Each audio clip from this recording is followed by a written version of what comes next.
The apostles taught on rewards in heaven, right?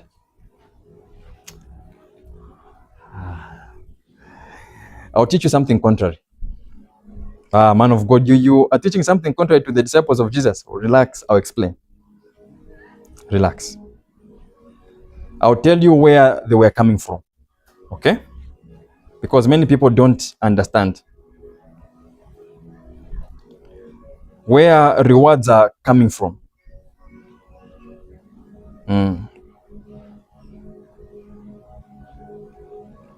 Matthew 10 verse 42.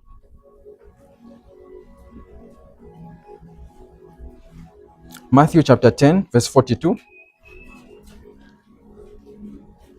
I'll go ahead of you. Whosoever shall give drink unto the little ones a cup of cold water, only in the name of a disciple, verily I say unto you, he shall in no wise lose his reward. Okay. So people look at this verse and say, God is going to be rewarding us in heaven.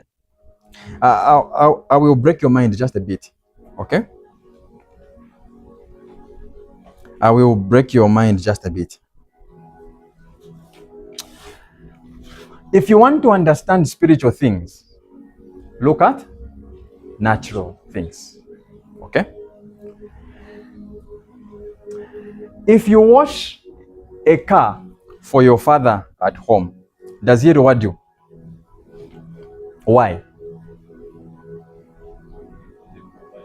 Because he provides everything. Good.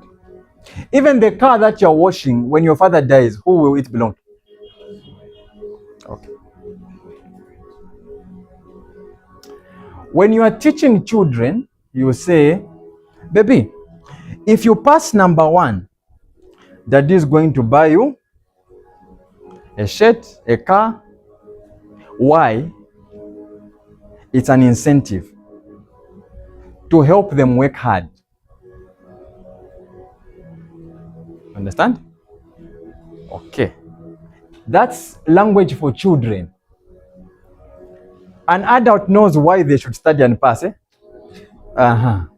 has got nothing to do with the parents buying them anything. In the gospel of Jesus Christ, all things are yours. Oh, God. If God gives you Jesus, what else does he have to give you? You want mansions in heaven. So you see people, this is what causes problems, and the pastors are fighting in church. In their head, this person belongs to me, they should not leave this church. You are getting my reward. A joke. A serious joke.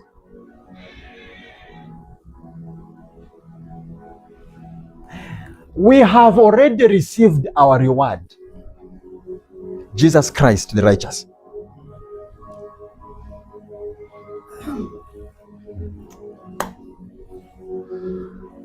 The parable of the talents. I know.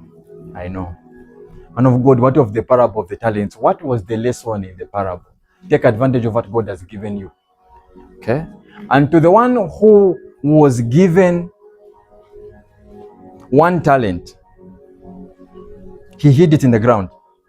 Yes. Okay. The one who received 5, how many more? Was added another 5. I know what you think. You think that talents are special things that God will give you, then you must. Oh God. No. Jesus Christ is the treasure. Okay. We have all received of him grace for grace, meaning we have received different measures of Christ. When Paul says, let Christ be fully formed in you, it means we have Christ at different levels based on what we have studied and how much of Christianity we practice. You are too carnal. You are thinking of heaven in a carnal way. No.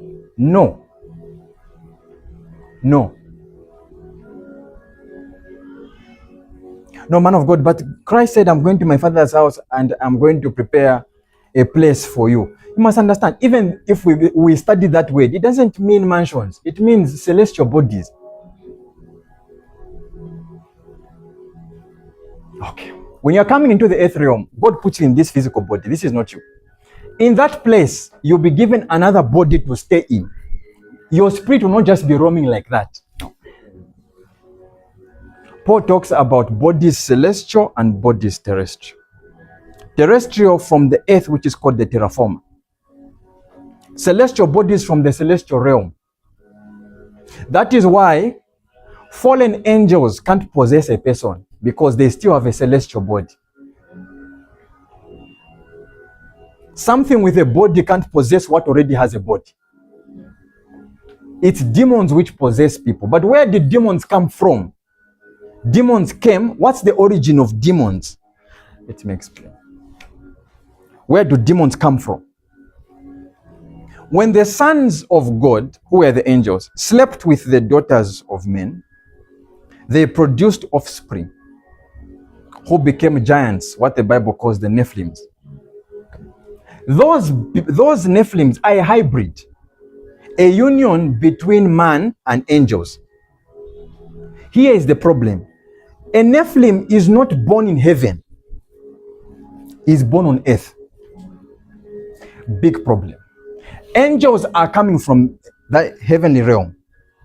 Man is coming from this realm, though his spirit is from there. Those guys, their spirit is not, a Nephilim spirit is not from above. It's not from below. It's from the earth. So when God killed them with the flood, they have remained as demons. Okay. That's where demons come from. Have you seen the demons that say, I'm a giant man, I'm a giant woman? Those are Nephilim. Those were the people killed in the flood. You must understand. Before the flood, they were just the fallen angels and the devil. Demons didn't exist.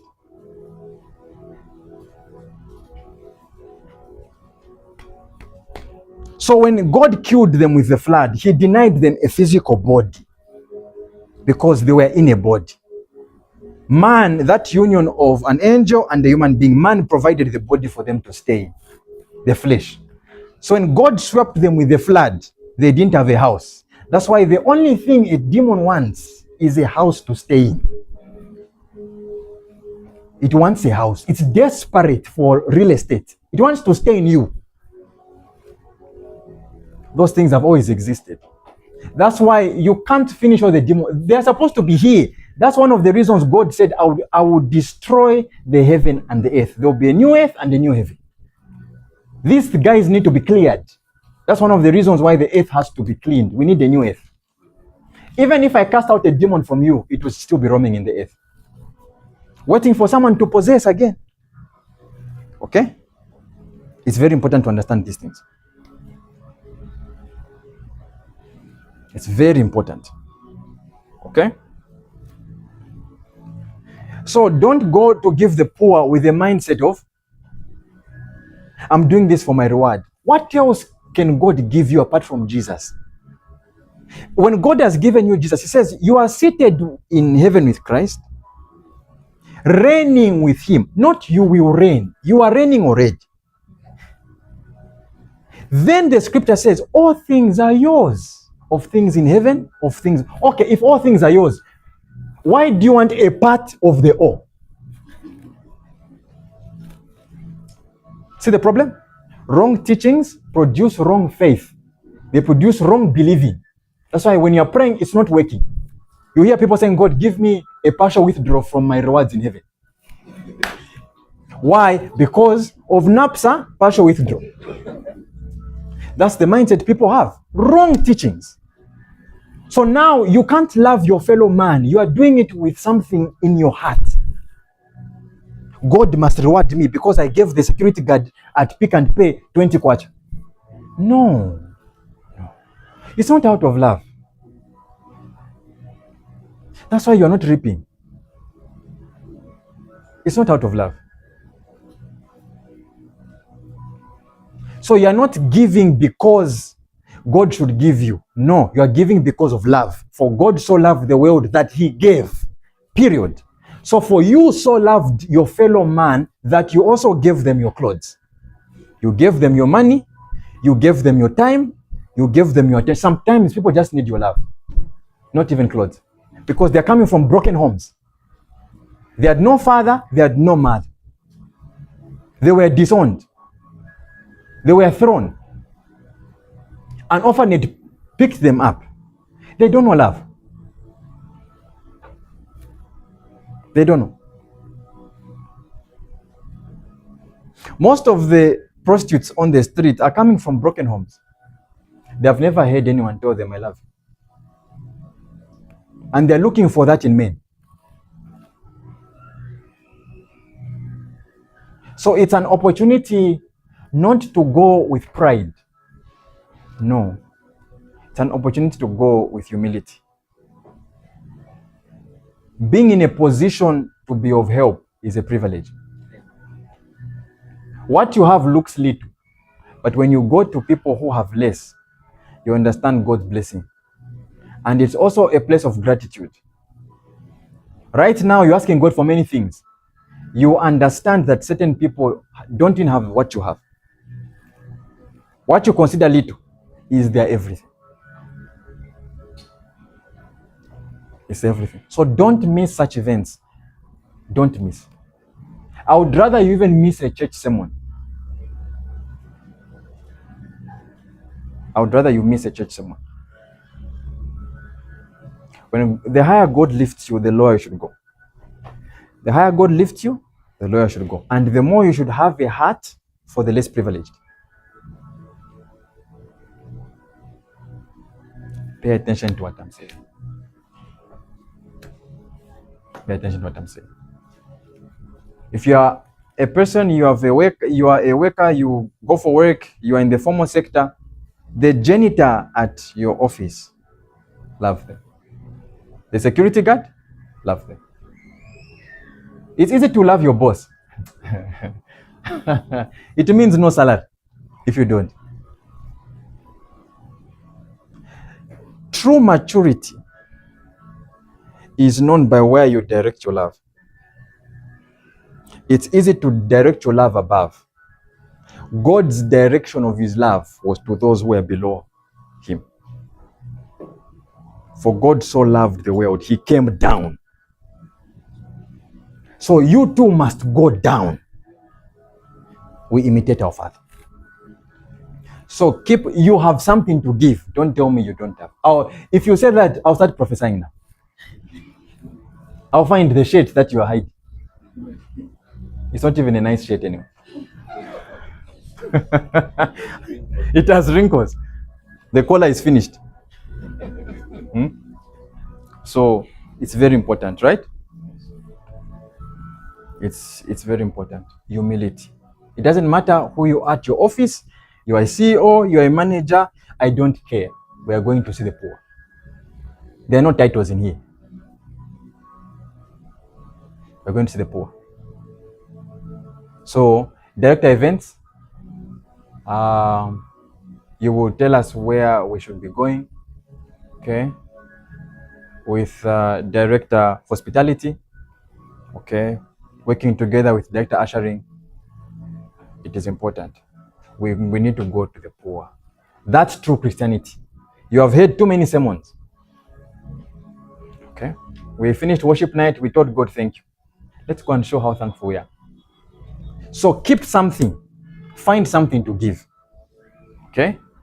We will start collecting things starting next week. Start bringing them to church. We will collect them, we will store them. We will collect them, store them. Collect them, store them.